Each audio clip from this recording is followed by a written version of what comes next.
Teachers across the state are now hoping that Democrats and Republicans can come together when it comes to collective bargaining. Even though Democrat Tom Barrett lost the recall, teachers say they haven't given up. Fox 11 is on special assignment with Mark Leland now, taking a look at what the future holds for education.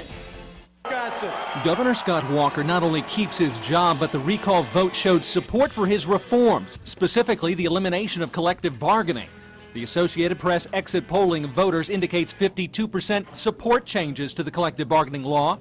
52% also support Walker's handling of the issue. You know, the governor cannot continue to deny that no matter what you say, you cannot take $1.6 billion out of education. You can't take $1.6 billion out of private sector and say that you're going to do any better. Tony Lardnois is executive director of the Green Bay Education Association. She admits the governor's reforms to education were not all gloom and doom as union protesters at the Capitol a year ago were predicting. That may account for the fact that only 62% of union households backed Barrett in the recall, the same percentage that supported him 2 years ago, according to AP exit polls. Well, again, this year was the most craziest year a school district could ever have with all the changes that were made. And Green Bay school officials say the changes resulted in no teacher or program cuts for the coming year. And that will continue to be our goal into the future. But the district was forced to call on teachers and support staff to pay more into health and dental plans to make up state cuts to school aid and erase a $9 million budget deficit due to rising costs.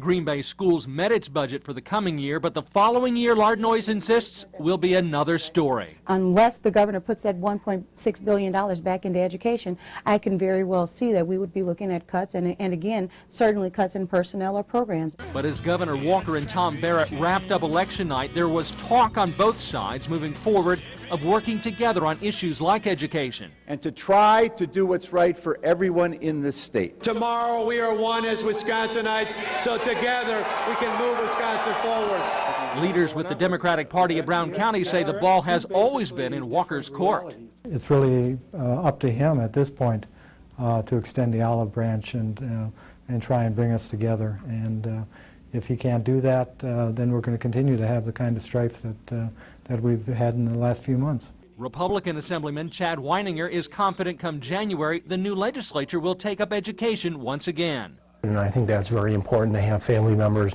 and teachers part of the discussion to ensure that we produce, quality kids. But will that discussion include additional funding for education? Governor Walker has said as the state creates more jobs, there'll be more funding available. But he told me leading up to the election, it's not just about state funding. Do you think more money is needed in education in Wisconsin? I think it's not about more money, it's about spending it more wisely. We are hoping that, the governor will look at public school districts and realize the benefits of the public school system and hopefully increase the revenues that do come to the school districts. The teachers union points out while Walker won the recall, the vote, like the politics, remains relatively split. In Green Bay, Mark Leland, Fox 11 News.